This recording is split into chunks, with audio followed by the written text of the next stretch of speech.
Warum sind die privaten maltesischen Fernsehsender in den Händen der beiden wichtigsten politischen Parteien der Insel? Und wieso gibt es in diesem kleinen Land so viele eigene Fernsehfilmproduktionen? Das alles und noch viel mehr erfahren Sie gleich.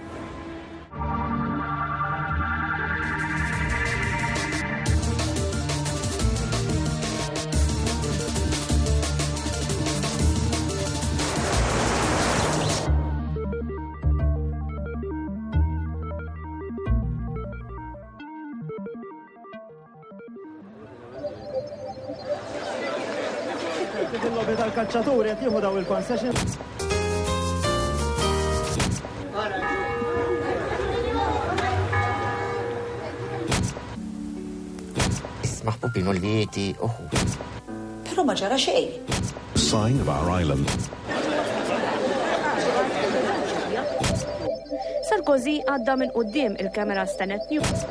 Wenn Sie in Malta durch die Fernsehsender seppen, stoßen Sie bestimmt auf einen Priester. Kein Wunder, denn 9 von 10 Maltesern sind praktizierende Katholiken. Priester sind deshalb überall, selbst in Satiresendungen.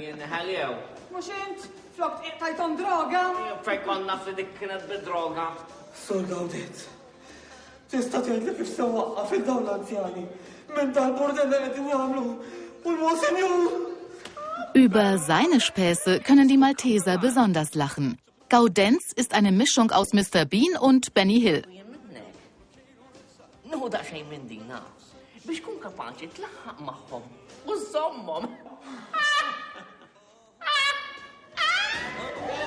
Sind sie nicht lustig, diese Gläubigen in Ekstase?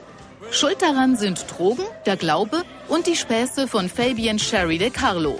Brille, Fiat 500, ein Mini-Diplomatenkoffer, das ist der Look des chaotischen Anwalts, den der Informatiker, der nebenbei auch Schauspieler ist, erfunden hat und den alle Malteser kennen. Seine Späße begleitet der Komiker mit seinem typischen Lachen, das unverkennbar ist. Können die Malteser über alles lachen? Die Kirche, das ist ein heikles Thema. Es ist schwierig, sich über die Religion lustig zu machen. Denn mit der Religion ist in Malta nicht zu spaßen. In Gaudenz gibt es auch die Figur eines Pfarrers. Aber wir sind sehr vorsichtig mit dem, was wir sagen. Die Religion ist den Maltesern heilig. Sehr vorsichtig sind wir auch, wenn es um Behinderte geht.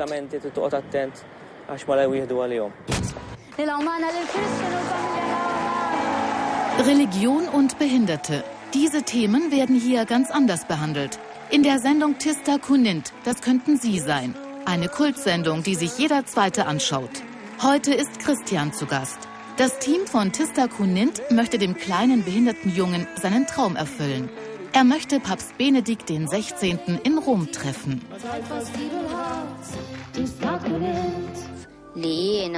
Minn dejjem kelli x-xewqa li xi darba nitla' ġewwa l-Vatikan sabiex niltaqqa' mal-Papa.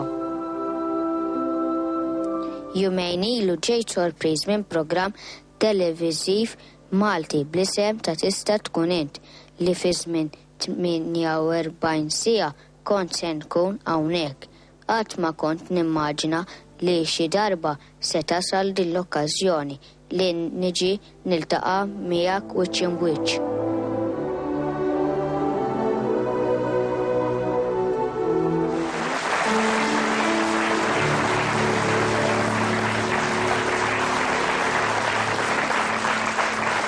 Dass 9 von 10 Maltesern praktizierende Katholiken sind, ist nicht übertrieben. Familie Damenen verpasst keine Folge von Tista Kunint. Die Eltern sind Lehrer und in der Familie spricht man die beiden offiziellen Sprachen des Landes, Maltesisch und Englisch. Aber bei so gefühlvollen Themen wie diesen gibt es sowieso keine Sprachbarrieren. Einem behinderten Kind seinen Traum zu erfüllen, gut, das geht ja noch. Aber ich kann mir die Sendung nicht von vorne bis hinten anschauen. Das ertrage ich nicht. Das ist mir zu emotional. Man sieht, wie sich Menschen nach Jahren wiederfinden, wahre Familientragödien. Ich finde, das macht die Sendung interessant. Ich habe das Gefühl, dass die Sponsoren der Sendung diese ganzen Geschichten nur ausnutzen, um Geld zu machen. Fragen Sie doch meine Mutter, wie sie die Sendung findet und ob sie dabei weint. Ja, sicher weine ich. Vince, عندك idea شو اسمها؟ باي باي لاف alright طيبة ħafna process l-ewwel ħaġa ħantikom microwave DeLonghi. Kontenti? Yes, thank you very much. Intikom regali ieħor. Thank you. Xavier Kirkop ist Kommunikationsdirektor an der Universität Malta, Priester und Spezialist der maltesischen Medienlandschaft. Man sollte einmal eine Untersuchung darüber anstellen, was die Sendung den Leuten, die darin aufgetreten sind, gebracht hat. Man sollte sie fragen, wie ging es weiter nach der Sendung? Hat sich dadurch etwas verändert? Hatte die Sendung positive Auswirkungen? Welche und für wen?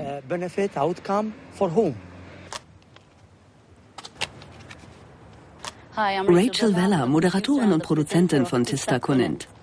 Wenn man die Geschichte der Leute weiterverfolgen würde, könnte man sehen, dass zwischen 80 und 85% dieser Geschichten gut ausgehen. Wir können die Menschen natürlich nicht ihr Leben lang unterstützen. Aber wir geben ihnen einen Anstoß, einen neuen Anfang, aus dem sie etwas machen können. Für Menschen, die ihre Eltern, Geschwister oder ihre Kinder verloren oder nie gekannt haben, ist Tista Kunint sehr wichtig. Die Sendung kann ihr Leben verändern. Das Fernsehen will offensichtlich nur das Beste für seine Zuschauer.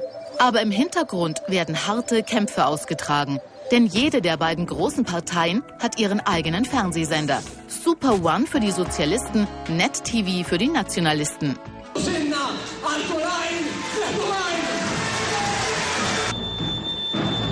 Il-Labor jemmen fil-privileġġi għal tal-qalba u jemmen ukoll fil-vendikazzjonijiet. Il-Labor irid ibażwar lawn u jbażwar lem biex jaqdil tal-qalba. Biflusek. Die beiden Sender sind sozusagen die bewaffnete Armee der Parteien. Sie wollen auch nicht objektiv sein, im Gegenteil, sie wollen den Gegner zerstören. Hier zieht der Anführer der Opposition in den Kampf. Naħseb ħafna minnkom tafu illi Discovery għandu programm, Discovery Channel, Altered Statesman. Janalizza numru ta' nies li kienu fil-poter u li allegatament kellhom problemi ta' xorb, jew kellha li kienu jibilgħuhom waqt li kienu jiddeċidu.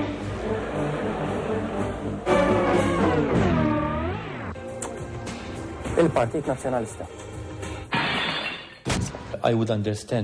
Diese politischen Sender können natürlich nicht objektiv sein, sonst wären es ja keine politischen Sender. Die Parteien haben diese Sender doch nur gegründet, um ihre Botschaften zu verkünden und so viele Anhänger wie möglich zu finden.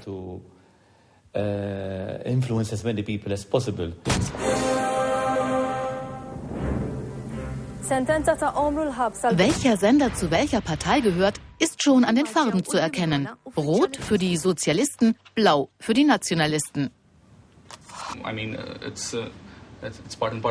Das ist das Schicksal der Journalisten. Alles, was wir sagen, muss klar belegt sein. Das ist unsere Arbeit. Aber wenn wir von den Angaben der Sozialisten ausgehen würden, kämen wir wahrscheinlich zu einer anderen Version. Auch in anderen Ländern sind die Fernsehsender von bestimmten Einflüssen abhängig. Aber wahrscheinlich nicht so ausgeprägt wie bei uns. Hier in Malta ist das schon sehr ausgeprägt. Das können wir nicht leugnen. Die Positionen der beiden Sender sind klar bestimmt und die Zuschauer kennen sie. Daraus folgt eine extreme Polarisierung und das ist eigentlich unnötig. Davon haben wir schon genug. Man interessiert sich hier erst für ein Thema, wenn eine der beiden Parteien es aufgreift. Und dann folgt der Konflikt. Der staatliche Sender TVM soll den Mittelweg zwischen den Kampfhähnen einnehmen. Aber in der Sendung Charabanc geht es manchmal auch heiß her. Am Freitagabend ab 21 Uhr nimmt man dort kein Blatt vor den Mund. Heute erreicht die Sendung Zuschauerrekorde, denn das Thema begeistert fast alle. Es geht um die Jagd. Peppi Azzopardi, ein alter Hase des staatlichen Fernsehens, moderiert die Sendung seit 10 Jahren. Xarabank huwa l-unika programm illi ta' ċans lilkom il-kaċċaturi tiġu għaw u tiddiskutu. Però issa tidu taċċu ċans il-ħadd li ma jaqbilx magħkom li jiddiskuti. Die Insel Malta ist beliebte Zwischenstation für viele Zugvögel auf ihrem Weg von Europa nach Afrika. Und beliebtes Jagdrevier. Mit dem Beitritt Maltas zur EU brach der Streit zwischen Jägern und Umweltschützern aus und entwickelte sich fast zum Bürgerkrieg.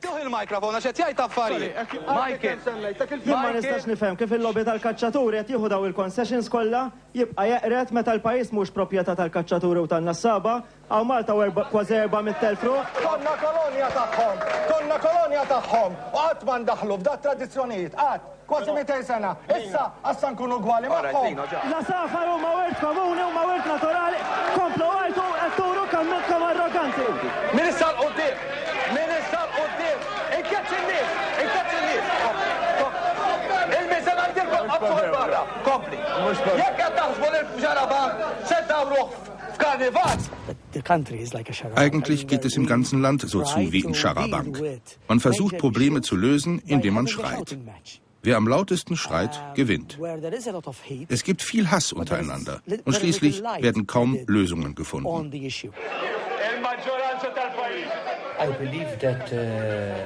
Ich finde, in einer Demokratie brauchen wir solche Sendungen. Aber man sollte schon darauf achten, wer daran teilnimmt und welche Position er einnimmt, damit es nicht zu einer reinen Unterhaltungssendung wird.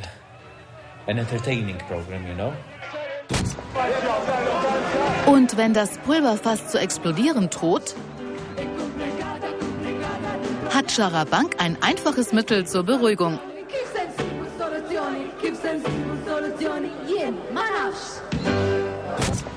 Peppi Azzopardi, Moderator von Xarabank. Ich bin für, nein, gegen die Jagd, zum Beispiel. Ich bin für die Einführung der Scheidung in Malta, gegen die Abtreibung. Ich bin dafür, dass es mehr illegale Einwanderer in Malta gibt. Das ist kein Problem für mich. Ich finde, jeder soll seine Meinung sagen können. Man kann darüber diskutieren und man sollte versuchen, so gerecht wie möglich zu sein. Selbst über Jagdereignisse in Australien wird berichtet. Dort leben 200.000 Nachfahren maltesischer Einwanderer, die in den 60er Jahren ihr Glück in Übersee versuchten. I would like you to tell us what your job is. You are a ranger. Yes. What does it entail to be a ranger? Josephine, I'm a ranger for the Australian government, working in New South Wales. Die Sendung Waltzing Matilda stattet den Verwandten in Australien einmal im Monat einen Besuch ab. Heute besucht die Moderatorin Josephine einen Australier maltesischen Ursprungs, der eine Trophäensammlung und ein beachtliches Waffenarsenal hat.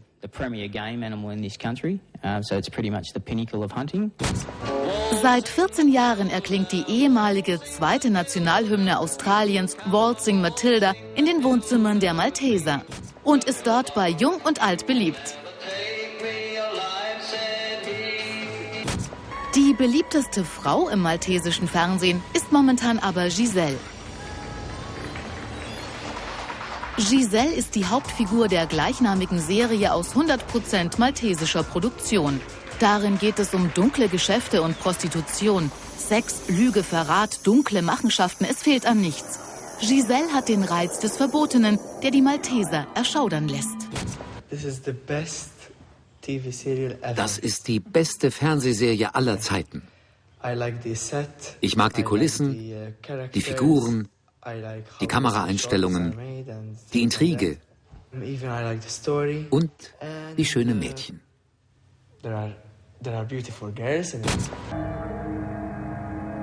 Giselle hebt sich von der Vielzahl der lokalen Fernsehproduktionen ab. Denn auf der kleinen Insel mit gerade einmal 400.000 Einwohnern werden zurzeit mindestens 10 Fernsehfilme gedreht.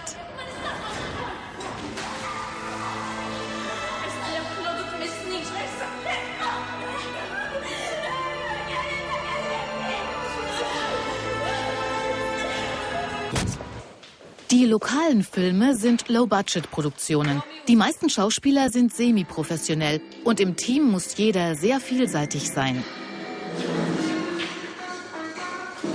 Evelyn, eine der Regisseurinnen von Giselle, ist gleichzeitig Choreografin, Drehbuchautorin, Buchhalterin und Schauspielerin und macht Public Relation für ihre Serie. Unser Konzept hebt sich von anderen ab. Wir wollen etwas anderes zeigen. Vor kurzem zum Beispiel die Szene einer Vergewaltigung. Malta ist sehr katholisch. Ich würde sagen, 80% der Bevölkerung sind streng katholisch. Da ist man es nicht gewöhnt, bestimmte Dinge zu sehen. Ich denke, wir gehen in vielem ein Stück weiter als normal. Malta ist nur 40 Kilometer lang, doch die Landschaft ist sehr vielfältig. Das hat auch die Filmemacher aus Hollywood überzeugt. Monumentalfilme wie Troja oder Gladiator wurden hier gedreht, auch Abenteuerfilme wie Der Pirat. Aber auch lokale Produktionsfirmen nutzen die heimischen Kulissen.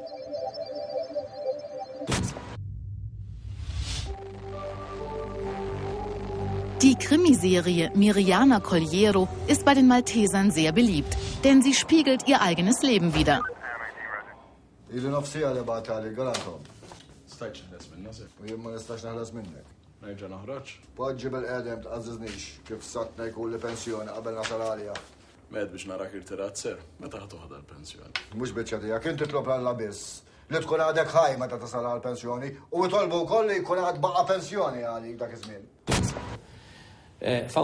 Sie benutzen eine derbe Sprache, aber im wahren Leben ist das ja auch so.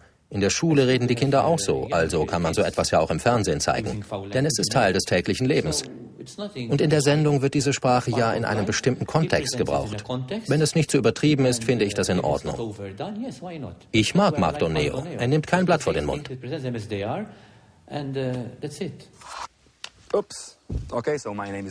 Ich heiße Mark Doneo. Ich schreibe und produziere meine eigene Sendung in Malta. Jetzt sind Sie dran. Als die Zuschauer das erste Mal das Wort Fuck auf maltesisch im Fernsehen gehört haben, war das in meiner Sendung.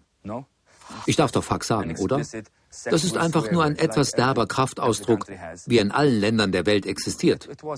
Die Leute waren nur ein bisschen schockiert, weil sie es nicht gewohnt waren, dieses Wort auf Maltesisch zu hören. Man hört solche Wörter oder andere, die noch vulgärer sind, sonst nur auf Englisch oder vielleicht auf Italienisch. Da werden sie akzeptiert.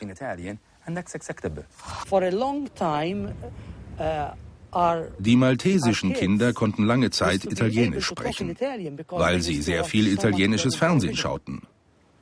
Heute ist das nicht mehr so weit verbreitet. Aber ist es gut, die Dinge, die man dort hörte, nun auf Maltesisch zu sagen? Hier eine Szene, wie man sie aus jeder Krimiserie kennt. Miriana Colliero scheint also nichts Besonderes zu sein. Aber für die Malteser ist die Serie doch etwas Besonderes. Denn ihre Handlung und ihre Intrigen lehnen sich an ein wichtiges Kapitel der maltesischen Geschichte an, der Gründung Maltas durch den Malteserorden. Der Malteserorden ist ein Ritterorden. Seine Mitglieder dienten früher dem Schutz der Pilger auf ihrem Weg nach Jerusalem. Nachdem der Orden aus dem Heiligen Land und später aus Zypern vertrieben worden war, ließ er sich auf Malta nieder. Jean de la Valette, der 49. Großmeister des Ordens, der die Insel gegen die türkische Invasion verteidigt hat, hat der Hauptstadt Valletta ihren Namen gegeben. Der Orden untersteht auch heute noch direkt dem Papst. Und die Insel ist von ihren katholischen Ursprüngen geprägt. Die Kirche ist überall präsent. Selbst da, wo man sie nicht erwarten würde. Straight to the point, kommen wir zur Sache, ist eine Sendung für Jugendliche. Und der neue Prälat weiß, dass man die Jugend am besten über das Fernsehen erreicht. Das gilt auch für die Ernennung eines neuen Erzbischofs. Der ist sich nicht zu schade, mit den Jugendlichen im Fernsehen zu diskutieren und wird von ihnen wie ein Rockstar empfangen.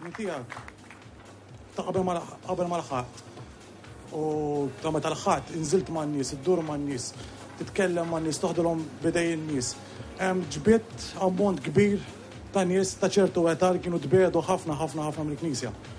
Jien fl-opinjoni tiegħi nistħajlek, Papa Ġwanni Pawlu T-tieni, dik id-daħqa ġew wiċċek, tiġru ma' nies. Kompliment kbir, ma jistħoqlix u ma naċċettax. Ħaġa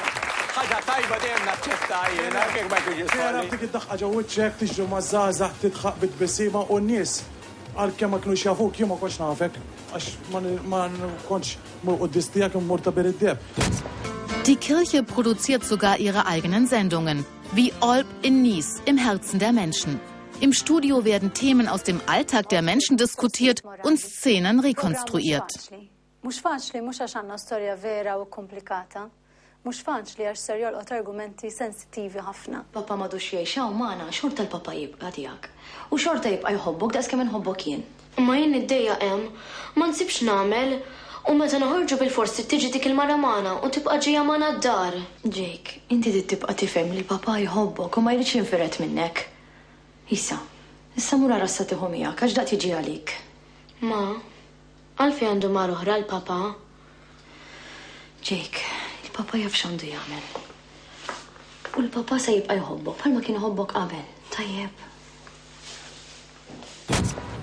Pater Steven Bonanno, Produzent der Sendung, versucht, alte Strukturen aufzubrechen. Wir haben schon an verschiedenen Aspekten der Kirche Kritik geübt. Zum Beispiel an den Regelungen bezüglich der Ehe. Es dauert in Malta leider 6 oder 7 Jahre, bis eine Ehe annulliert werden kann. In anderen Ländern scheint das unvorstellbar. Da wird über Scheidungen in einem halben Jahr oder höchstens einem Jahr entschieden. Wir haben die Regelungen in Malta kritisiert und wir sind uns sicher, dass sich dadurch etwas ändern wird. Die Filmbeiträge werden von einem Soziologen kommentiert. U għadhom taħt 30 sena, x'tippretendi dawn? Tippretendi illi jibqa' ġuvni jew tibqa' xebba?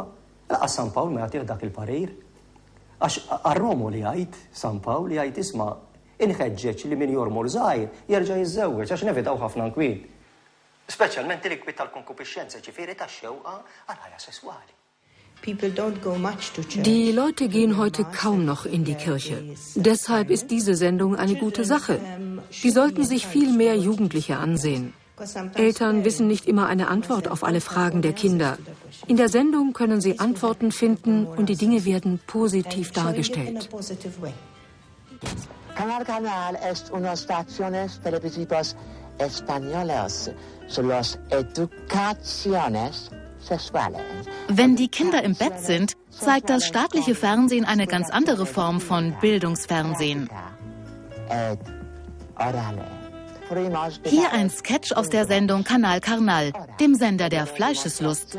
Eine Parodie auf das spanische Fernsehen mit Tipps zur Sexualität.